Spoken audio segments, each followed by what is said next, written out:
Welcome to Sheela kitchen అండి. ఈరోజు ఈ సగ్గుబియ్యం పాయసం రెసిపీ అయితే మీతోటి షేర్ అయితే చేసుకుంటున్నాను. ఇది దేవునికి ఇలా నైవేద్యంగా పెట్టుకుంటే చాలా బాగుంటుందండి. ఇంట్లో పెద్దలు పిల్లలైనా చాలా మంచిగా అయితే తింటారు. దీని ప్రాసెస్ నేను ఎలా చేశానో మీతోటి అయితే చూపిస్తానండి. చూడండి, ఫస్ట్ ఒక గిన్నె పెట్టుకొని 1/2 లీటర్ పాలు అయితే కాగపెట్టుకోవాలండి. ఈ పాలు అనేది బాగా మసల పెట్టాలా, ఒక 10 నిమిషాలు అయితే మసల పెట్టాలండి. తర్వాత ఈ సగ్గు బియ్యం అయితే నేను ఒక 20 నిమిషాలు అయితే నానబెట్టుకున్నానండి నీళ్ళల్లో. తర్వాత నీళ్ళన్నీ ఓడపోసినాక ఈ పాలు కాగిపోయాక అప్పుడు ఈ పాలల్లో అయితే వేసేయాల. టేస్ట్ మాత్రం చాలా బాగుంటుందండి సగ్గు బియ్యం పాయసంది. ఇది కింద మాడిపోకుండా మనము జాగ్రత్తగా కలుపుతూనే ఉండాలా, లేకపోతే మాడు వాసన వస్తుంది. అందుకే మొత్తం కలుపుతూనే ఉండాలండి.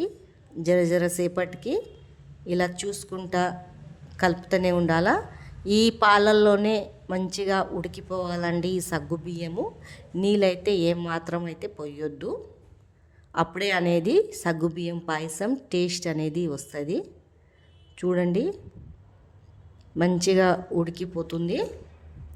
ఇలా ఉడికిపోయాక మనకు రుచికి సరిపోయేంత చక్కెర అయితే వేసుకోవాలా. మీరు తీపి ఎంత తింటారో చూసేసి వేసుకోండి తీపి. నేనైతే ఒక గిలాస్ అయితే వేసేసుకున్నాను తీపి అయితే. ఇలా వేసుకొని మంచిగా ఉడకపెట్టుకోవాలండి. బాగా ఉడికిపోతుంది. చూడండి, ఇలా మంచిగా అయితే ఉడికిపోతుంది. బాగా మసలు పెట్టాలండి. తర్వాత ఉడికిపోయాక ఒక గిన్నె తీసుకొని దాంట్లో ఒక చెంచాడు నెయ్యి వేసుకొని తర్వాత కొద్దిగా కాజు వేసుకున్నానండి. దాన్ని మంచిగా రెడ్గా డీప్ ఫ్రై అయితే చేసేసుకున్నాను. చూడండి, మీరు కావాలంటే కాజు కిస్మిస్ బాదాం కూడా వేసుకోవచ్చు.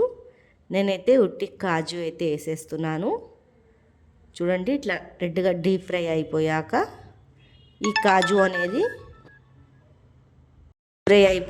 ఈ కాజు అనేది దీంట్లో అయితే వేసేసుకోవాలండి.